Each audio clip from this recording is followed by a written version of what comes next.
یہ بھی خیالات ہمارے معاشرے کے اندر ہیں.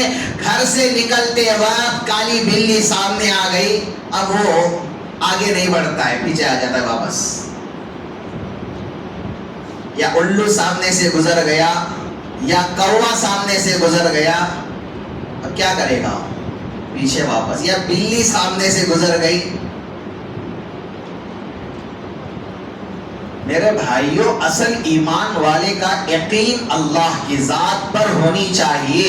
یقین جب کمزور ہوتا ہے، ایمان جب کمزور ہوتا ہے. اللہم صلی علی سیدنا محمد.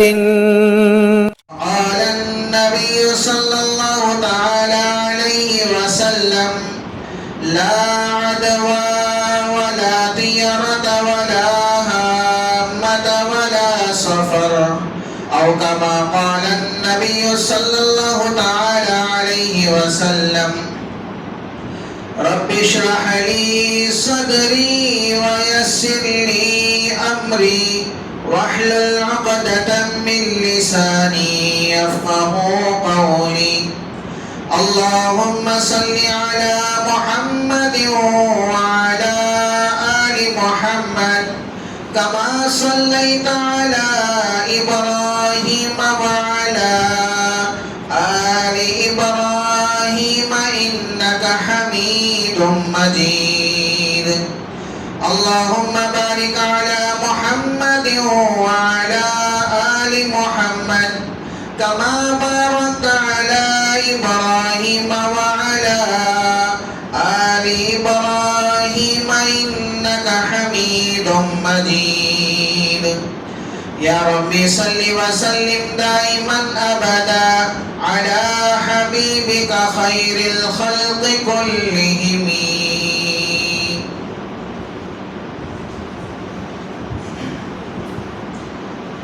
معزز سامعین کرام اور میرے غیور مسلمان بھائیوں، بزرگوں اور دوستوں،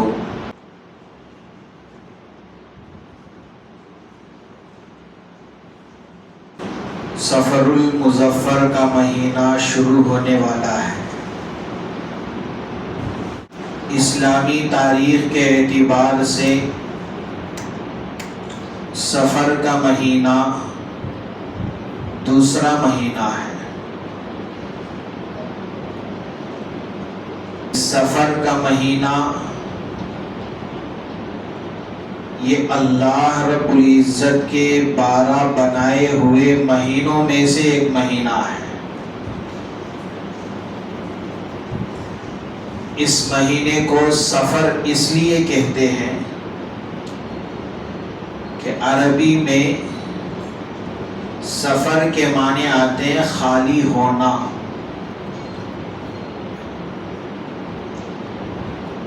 جیسا کہ اللہ رب العزت نے سال کے 12 مہینوں میں 4 مہینے حرمت والے بنائے ہیں. ان 4 مہینوں کا احترام ہر ایک کیا کرتا تھا. ان 4 مہینوں میں کوئی لڑائی نہیں ہوتی تھی، کوئی جھگڑا نہیں ہوتا تھا، کوئی فساد نہیں مچایا کرتے تھے. گویا کہ یہ 4 مہینوں کے احترام میں سب چیزیں وہ چھوڑ دیتے تھے. لیکن یہاں پر سمجھنے والی بات یہ ہے کہ جو 4 مہینے حرمت والے ہیں ان میں سے 3 مہینے لگاتار ہیں. مثلا ذی القعدہ، ذی الحجہ، محرم الحرام، یہ 3 مہینے لگاتار ہیں. اور رجب کا مہینہ تو درمیان میں ہے. لیکن یہ 3 مہینے عرب کے لوگ لڑائی سے بچتے تھے، فتنے سے دور رہتے تھے، فساد نہیں مچاتے تھے. اور ایک بات یہ بھی سمجھیں کہ لوگ طاقتور بھی تھے. اب 3 مہینے انہوں نے اپنے آپ کو لڑائی سے دور رکھا، فساد سے دور رکھا.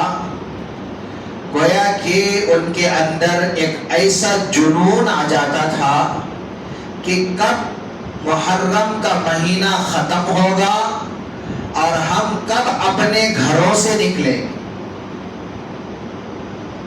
لڑائی کے لیے، تجارت کے لیے. اپنے گھروں سے نکلتے تھے سفر کے مہینے میں. یہاں تک کہ عرب کا ماحول ایسا ہوتا تھا کہ سفر کا جب مہینہ شروع ہوتا تو گویا کہ سارے مرد حضرات گھروں سے نکل گئے، گویا کہ پورے گھر خالی ہو گئے. اس اعتبار سے سفر کے مہینے کو سفر کہا جاتا ہے. پورے گھر خالی ہو جاتے تھے.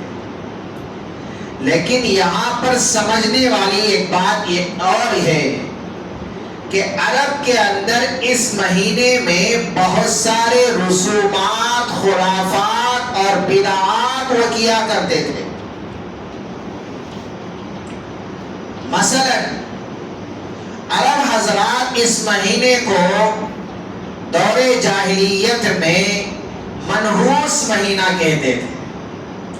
کہتے تھے کہ سفر کا مہینہ ٹھیک نہیں ہے، اس کے اندر کوئی اچھا کام نہیں کرنا چاہیے، کوئی بھلا کام نہیں کرنا چاہیے، شادی بیاہ نہیں کرنی چاہیے.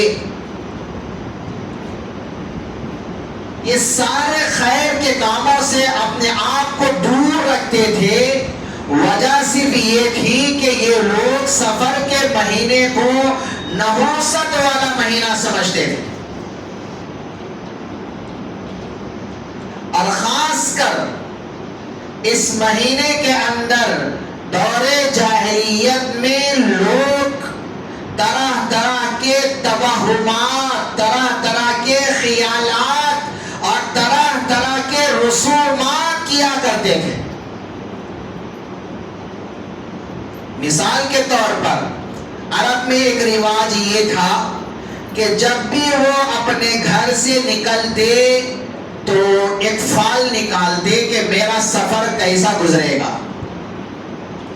طریقہ اس کا اس طرح کہ ایک پرندے کو لیتے اور گھر کے باہر اس کو اڑاتے تھے اور یہ خیال کرتے تھے کہ اگر یہ پرندہ سیدھی طرف گیا تو سفر کرنا خیر ہے، سفر میں خیر رہے گا. اگر یہ پرندہ بائیں طرف چلا گیا تو اب سفر میں خیر نہیں رہا، اس لیے سفر میں نہ نکلا کرو. یہ وہم ان لوگوں کا تھا، یہ خیال ان لوگوں کا تھا. تو اس طرح بہت سارے خیالات تھے اور اس میں سے ایک یہ بھی ہے کہ گھر کے اوپر اگر الو بیٹھ جاتا تو وہ خیال کرتے تھے کہ نحوست آنے والی ہے، کوئی پریشانی آنے والی ہے، کوئی آفت آنے والی ہے. پیارے آقا صلی اللہ علیہ وسلم جب دنیا کے اندر آئے، اللہ رب العزت نے ہمارے نبی حضرت محمد مصطفیٰ صلی اللہ علیہ وسلم کو پاکیزہ شریعت عطا فرمائی تو اللہ رب العزت نے اس بات کا درس دیا وَإِن يَمْسَسْكَ اللَّهُ بِضُرٍّ فَلَا كَاشِفَ لَهُ إِلَّا هُوَ. لوگ تو یہ سمجھتے ہیں کہ فلاں کو نقصان ہم پہنچائیں گے، فلاں کو تکلیف ہم پہنچائیں گے، لیکن اللہ رب العزت درس یہ دیتے ہیں کہ اگر میں کسی کو نقصان دینا چاہوں ساری دنیا والے بھی مل کر اس کو اس نقصان سے بچا نہیں سکتے، اس لیے کہ نقصان پہنچانے والی ذات وہ صرف میری ہے، نفع پہنچانے والی ذات وہ صرف میری ہے. میرے علاوہ کوئی کسی کو نقصان نہیں دے سکتا، میرے علاوہ کوئی کسی کو فائدہ نہیں پہنچا سکتا. اللہ کے رسول صلی اللہ علیہ وسلم نے امت کو درس دیا کس بات کا؟ فرمایا لوگوں کے اندر جو توہمات تھے، لوگوں کے جو غلط نظریات تھے، لوگوں کے جو غلط علیہ وسلم نے ان تمام کی تردید کی ہے اور فرمایا لوگوں کے اندر یہ خیال تھا اگر کسی کو بیماری آ جاتی تو کہتے تھے کہ اس کے پاس نہ جایا کرو تمہیں بھی بیماری لگ جائے گی، لیکن اللہ کے نبی صلی اللہ علیہ وسلم نے فرمایا لا دوا، کوئی بیماری کسی آدمی کو لگتی نہیں ہے، پھیلتی نہیں ہے۔ ہاں اگر اللہ رب العزت چاہے تو لگ سکتی ہے، لیکن اللہ کے چاہے بغیر کوئی بیماری کسی کو نہیں لگتی ہے۔ مثال کے طور پر ہمارے یہاں بھی یہ رواج ہے، کسی کو آنکھ آ جاتی ہے، اب وہ یا تو چشمہ پہن لیتے ہیں یا تو اپنی آنکھیں کسی سے ملتے وقت نیچی کر لیتے ہیں۔ پوچھیں کہ بھائی کیوں؟ اس لیے کہ مجھے آنکھ آ گئی ہے، اگر کوئی دیکھے گا تو یہ آنکھ سے بھی آ جائے۔ حالانکہ اس کی کوئی حقیقت نہیں ہے، یہ سوچ غلط ہے، یہ وہم غلط ہے، یہ خیال غلط ہے۔ اللہ کے نبی صلی اللہ علیہ وسلم فرماتے لا عدوہ، کوئی بیماری کسی کو نہیں لگتی ہے۔ ہاں اگر اللہ رب العزت چاہے کوئی وبا پھیلی ہوئی ہے وہ الگ بات ہے، لیکن یہ خیال کرنا کہ بیمار کے پاس بیٹھنے سے بیماری مجھے آ جائے گی، بیمار کو دیکھنے سے وہ بیماری مجھے لگ جائے گی، یہ غلط ہے، اس کی کوئی اصل شریعت میں موجود نہیں ہے۔ اور اللہ کے رسول صلی اللہ علیہ وسلم نے فرمایا وَلَا طِيَرَ، فال کوئی چیز نہیں ہے۔ آج کل لوگ فال نکالتے ہیں، بہت سارے طریقے اس کے، جیسا کہ کوئی آدمی طوطا ہاتھ میں لے کر جا رہا ہوتا ہے، اس کے پاس بہت ساری بکیں رکھی ہوئی ہوتی ہے۔ اب یہ بہت یقین کے ساتھ آدمی وہاں پر جا کر بیٹھتا ہے، پیسے دے کر فال نکال کے آتا ہے۔ اب جو نکل گیا اس کے اوپر مکمل یقین کرتا ہے، بھروسہ کرتا ہے کہ یہ میری زندگی میں ہونے والا ہے۔ اور بہت سارے لوگ ہاتھ کی لکیریں دے کر بتاتے ہیں کہ دیکھیں تیرے ساتھ یہ ہونے والا ہے، تیری لکیر ایسی آ گئی ہے، اس لیے تیرے زندگی کے اندر یہ پریشانی آئے گی، یا تیری زندگی کے اندر فلاں خوشی ملنے والی ہے تجھے۔ اب لوگ اس بات کو اتنے یقین کے ساتھ سنتے ہیں اور یقین بھی ایسا کرتے ہیں کہ اب میری زندگی میں یہ ہو کر ہی رہے گا، یہ ہوئے بغیر مجھے موت بھی نہیں آئے۔ حالانکہ اس کی کوئی اصل شریعت کے اندر نہیں ہے، یہ سراسر غلط ہے۔ اللہ کے رسول صلی اللہ علیہ وسلم نے نجومی کے پاس جا کر جو آدمی ستاروں کو دیکھ کر بتاتا ہے کہ تیرا ستارہ غلط ہے، تیرا ستارہ صحیح ہے، تیرا ستارہ طاقتور ہے، تیرا ستارہ کمزور ہے، کمزور ہونے کی وجہ سے تو اس آفت میں پھنسے گا، طاقتور ہونے کی وجہ سے اس آفت سے تو نکل جائے گا۔ اللہ کے رسول صلی اللہ علیہ وسلم فرماتے ہیں جس کا حاصل یہ ہے جو کوئی آدمی نجومی کے پاس جا کر اس طرح معلومات حاصل کرتا ہے تو نبی علیہ السلام فرماتے ہیں کہ وہ میرے اوپر ایمان نہیں لایا ہے۔ تو آج کل بھی لوگوں کا خیال ایسا ہے کہ شادی جب اپنے بچے کی کرنے لگتے ہیں تو سب سے پہلے پوچھتے ہیں بچی کا پورا ڈیٹیل منگا کر اپنے بچے کا ڈیٹیلز سب ملا کر کہتے ہیں کہ مولوی صاحب دیکھو کیا ستارہ برابر ہے یا نہیں، دونوں کا ستارہ جڑتا نہیں جڑتا، دونوں کا ستارہ جڑتا نہیں جڑتا۔ اب یہ جیسے بول دیے وہ یقین، اب انہوں بول ڈالے کہ ستارہ تمہارا ٹھیک نہیں ہے، دونوں کا ٹھیک نہیں ہے۔ اگر خدا نہ خواستہ شادی ہو گئی اس کے بعد کوئی حالت ایسی آ گئی تو پورا یقین ادھر جاتا ہے، بولے تھے پھر بھی ہم نے ایسا کیا، نہ کیا ہوتا تو اچھا ہوتا۔ سمجھنے والی بات یہاں پر یہ ہے کہ ایک ایمان والے کا مکمل یقین اللہ کی ذات پر ہونی چاہیے۔ نفع اور نقصان پہنچانے والی ذات صرف اللہ کی ہے، اللہ کے علاوہ کوئی نہ نفع پہنچا سکتا ہے نہ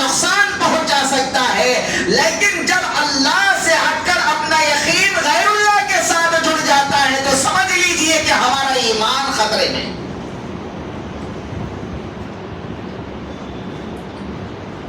اور آج کل فال ایسے بھی نکالتے ہیں، صبح سویرے گھر سے دکان کو نکل رہا ہے، گاڑی نکال رہا ہے گھر کے باہر، تو سب سے پہلے کیا کہتا ہے؟ اماں سے کہتا ہے کہ اماں تو سامنے آ. اماں اس کے سامنے گاڑی کے سامنے آئی تو اس کا کاروبار چلتا. سامنے آ رہا ہے، گاڑی اسٹارٹ کرنے کے بعد اس کی اماں ہٹ گئی. اب سمجھ لو کہ اس کا راستہ پورا صاف ہے، اب خیر ہی خیر، برکت ہی برکت. اب دکان میں جا کر بیٹھتے ہی نوٹوں کی بارش. یہ خیال لوگوں کا. اگر اماں نہیں آئی ایسے نکل گیا تو سمجھ لو کہ پریشانی آنے والی ہے، حالت آنے والی ہے، مصیبت آنے والی ہے.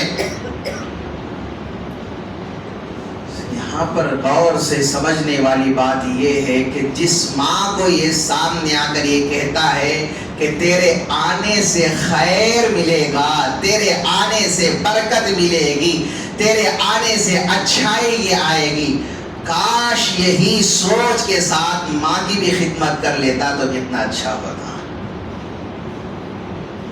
ہاں، ماں جب کوئی بات کہہ دے تو وہاں پر گھورتا ہے، وہاں پر زبان درازی، وہاں پر گالیاں، وہاں پر ہاتھ بھی اڑ جاتے ہیں. یہاں پر کاروبار کے لیے سوچتا ہے کہ مجھے ماں کی ضرورت ہے، لیکن پیارے آقا فرماتے ہیں کہ جنت میں جانے کے لیے ماں کی خدمت کی ضرورت ہے. ماں کی خدمت نہیں کیا، ناراض کر کے دنیا سے چلا گیا تو جنت نہیں ملے گی. لیکن میرے بھائیوں کی اس بات دراصل یہ ہے کہ اس طرح کا خیال کرنا، اس طرح کا فال نکالنا، یہ سراسر غلط ہے، اس کی کوئی اصل نہیں ہے. ہاں، یہ بھی خیالات ہمارے معاشرے کے اندر ہیں. گھر سے نکلتے وقت کالی بلی سامنے آ گئی، اب وہ آگے نہیں بڑھتا ہے، پیچھے آ جاتا ہے واپس. یا الو سامنے سے گزر گیا، یا کوا سامنے سے گزر گیا، اب کیا کرے گا؟ پیچھے واپس. یا بلی سامنے سے گزر گئی. میرے بھائیوں، اصل ایمان والے کا یقین اللہ کی ذات پر ہونی چاہیے. یقین جب کمزور ہوتا ہے، ایمان جب کمزور ہوتا ہے کہ اس طرح کے توہمات پر آدمی اس طرح کے نظریات پر عمل کرتا ہے، اس طرح کے خیالات اپنے ذہن کے اندر گڑھ لیتا ہے اور اس کو اصل سمجھتے ہوئے زندگی گزارنے لگتا ہے، یہاں حالانکہ اس کی کوئی اصل ہوتی نہیں ہے، جس کی وجہ سے اس یقین اور اس کیا ہے گندے توہم کی وجہ سے، وہم کی وجہ سے اس کا ایمان خطرے میں پڑ جاتا ہے. ایمان اس کا خطرے میں پڑ جاتا ہے، جس کی وجہ سے وہ اللہ کو ناراض کر بیٹھتا ہے. تو اس لیے اس طرح کے نظریات سے ہم باز آنی ہے. ابو جہل کی ایک باندی تھی حضرت زنیرہ رضی اللہ عنہا، اسلام قبول کی. ابو جہل کو معلوم ہو گیا تو ابو جہل نے حضرت زنیرہ کو طرح طرح کی تکلیفیں دی اور کہتا تھا کہ دیکھ اسلام سے پھر جا، میں تجھے چھوڑ دوں گا. حضرت زنیرہ فرماتی ہیں کہ میں جس اللہ پر ایمان لائی ہوں میں کبھی اس سے باز نہیں آؤں. بالآخر ابو جہل نے حضرت زنیرہ رضی اللہ تعالیٰ عنہا کے سر پر ایک وزندار چیز سے سر پر ایک زور کی مار مارا، جس کی وجہ سے حضرت زنیرہ کی آنکھیں چلی گئی، نابینا ہو گئی، اب آنکھوں کو نظر نہیں آ رہا. ابو جہل کہنے لگا دیکھ، لات اور عزا کی نافرمانی کرنے کی وجہ سے ہمارے معبود لات اور عزا منات نے تیری آنکھیں چھین لی ہیں، اگر تو توبہ کر لے گی تو وہ تمہاری آنکھیں واپس کر دے گی. نعوذ باللہ. حضرت زنیرہ رونے لگی، اللہ سے التجا کرنے لگی، اللہ سے دعا کرنے لگی، اے اللہ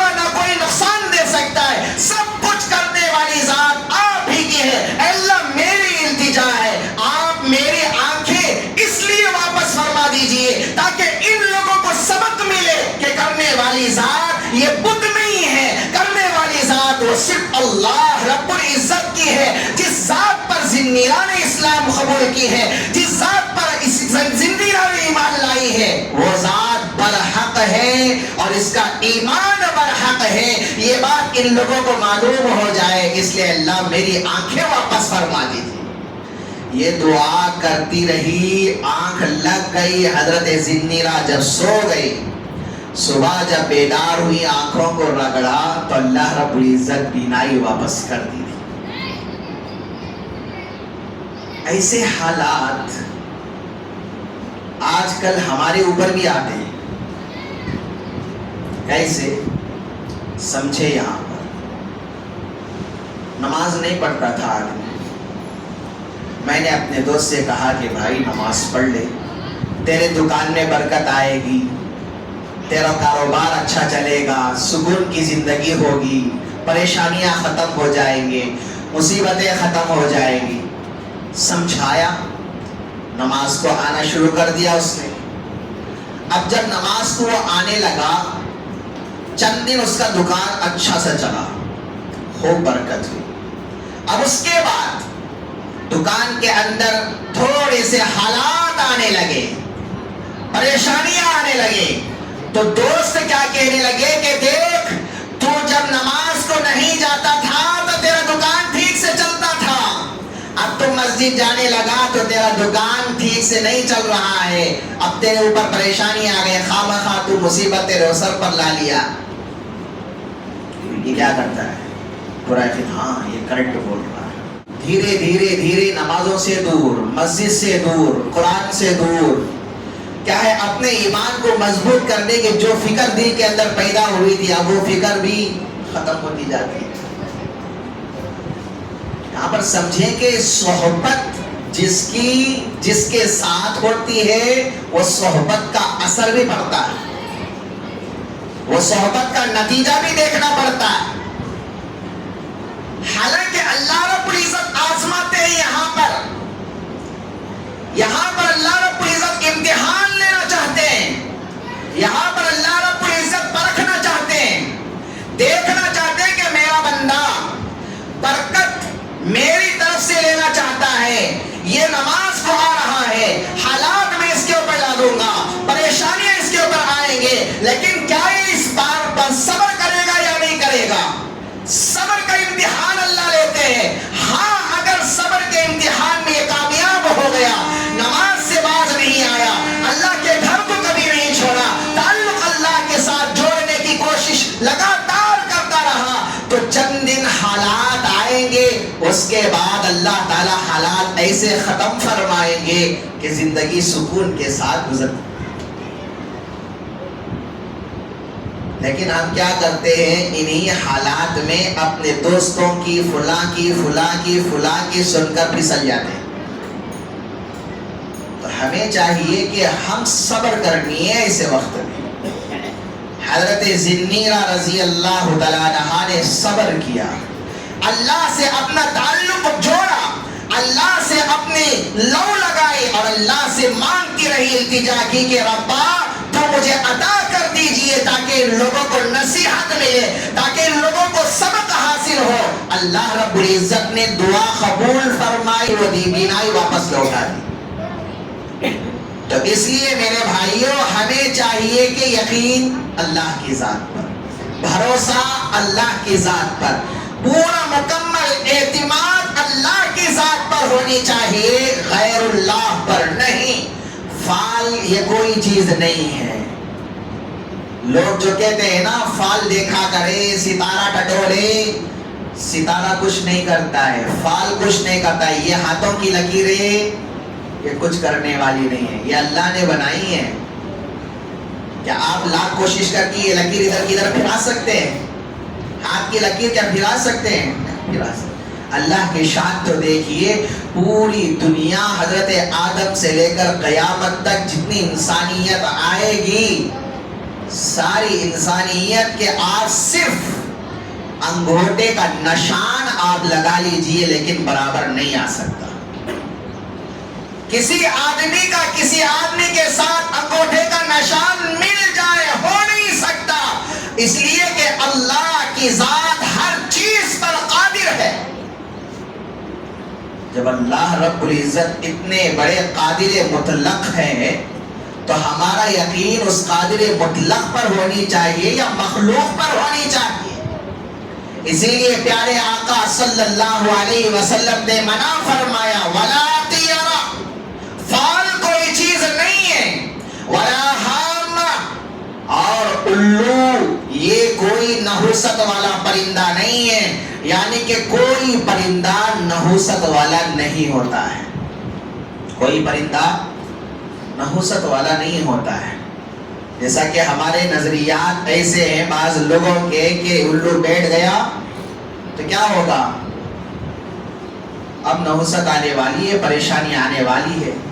کوّا لایا تو مہمان آنے والے ہیں۔ میں نے کئی مرتبہ آزمایا، ہمارے گھر میں کوے بہت اڑ جاتے ہیں، میں سوچا کہ آج شاید مہمان آئیں، لیکن آتے نہیں۔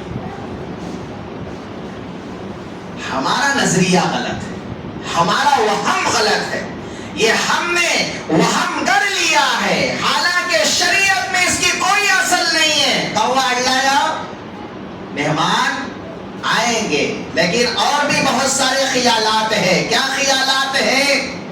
ٹھوکر لگ گئی، کیا کہتے ہیں، فلاں کا منہ دیکھ کر اٹھا تھا جس کی وجہ سے یہ مصیبت آ گئی۔ کیوں دیکھے بھائی، آپ کو دیکھ آئینہ سامنے رکھ لینا چاہیے، صبح اٹھتے ہی سب سے پہلے اپنا ہی منہ دیکھ لیجیے، اپنا ہی چہرہ دیکھ لیجیے، دوسروں کا کیوں دیکھتے ہیں آپ؟ اس کی کوئی اصل نہیں ہے۔ اور کہتے ہیں کہ دیکھیں ہتھیلی میں کھجلی آ گئی تو کہتے ہیں کہ مال ملنے والا ہے، ہتھیلی میں کھجلی آ گئی مال ملنے والا ہے، آنکھ پڑکنے لگی، مارنے لگی، مصیبت آنے والی ہے، اور انگوٹھے کے اوپر کھجلی آ گئی، کوئی جادو کرنے والا ہے، طرح طرح کے توقعات۔ ایک ایمان والے کا یقین ایسا نہیں ہونا چاہیے، پورا یقین ایک ایمان والے کا اللہ کی ذات پر ہونی چاہیے۔ سب کچھ کرنے والی ذات وہ صرف اللہ کی ہے، اللہ کے علاوہ کوئی کچھ نہیں کر سکتا۔ تو اللہ کے نبی صلی اللہ علیہ وسلم نے فرمایا وَلَا حَامَّ، اور آخر میں فرمایا وَلَا سفر، اور سفر کا مہینہ بھی نحوست والا مہینہ نہیں ہے۔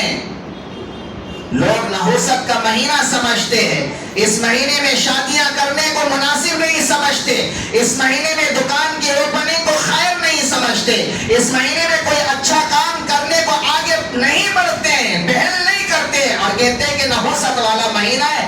آئندہ آنے والا مہینہ ربیع الاول کا مہینہ سب سے اچھا مہینہ ہے، اس مہینے میں نیک کام کریں۔ تو میرے بھائیو، یہ سارے کے سارے توہمات، یہ کیا ہے، ہمارے نظریات، یہ ہمارے خیالات، یہ غلط ہے۔ تو اس لیے ہمارا عقیدہ یہ ہونی چاہیے کہ سب کچھ کرنے والی ذات وہ صرف اللہ کی ہے، اللہ کے علاوہ کوئی کچھ نہیں کر سکتا۔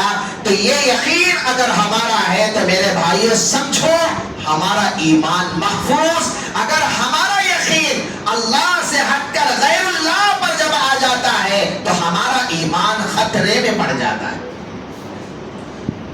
اور اس مہینے کے اندر ایک اور بدعت ہے، وہ بدعت کیا ہے؟ 13 تیدی۔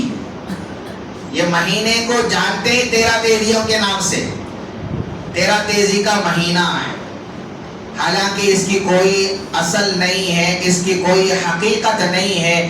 لوگ کہتے ہیں کہ نبی علیہ السلام اس مہینے کے اندر بیمار ہو گئے، شفا انہیں نصیب ہوئی تو وہ سیر کرنے کے لیے نکلے، گھومنے کے لیے نکلے، اور آخری چہارشنبے کو کیا ہے، گھاس کھندلی تھی۔ یہ کوئی اصل نہیں ہے۔ اللہ کے رسول صلی اللہ علیہ وسلم اس مہینے کے آخر میں بیمار ہوئے، ربیع الاول کے مہینے میں اللہ کے رسول صلی اللہ علیہ وسلم کا وصال ہوا، پیارے آقا صلی اللہ علیہ وسلم دنیا سے رخصت فرما گئے ہیں۔ لیکن 13 تیزی اس کی کوئی حقیقت نہیں، آخری چہارشنبہ سمجھ کر کیا ہے گھومنے جانا، اور اس کو کیا ہے شریعت کا حصہ سمجھنا، اور اس کو کیا ہے نیک کام سمجھنا، یہ سراسر غلط ہے۔ اس طرح کے توہمات سے، نظریات سے اپنے آپ کو بچانی چاہیے، اس طرح کے رسومات اور بدعات سے اپنے آپ کو بچاتے ہوئے صحیح شریعت صحیح دین سمجھ کر اس پر عمل کرنے کی کوشش کریں تاکہ دنیا اور آخرت دونوں جہاں کی کامیابی و کامرانی ہمیں نصیب ہو۔ اللہ رب العزت سے دعا گو ہو کہ اللہ تعالیٰ جو کچھ کہا اور سنا گئے ان باتوں پر سب سے پہلے کہنے والے کو عمل کی توفیق عطا فرمائے۔ اللہ تعالیٰ ہم تمام کو عمل پیرا بنائے۔ آمین۔ وآخر دعوانا ان الحمدللہ رب العالمین۔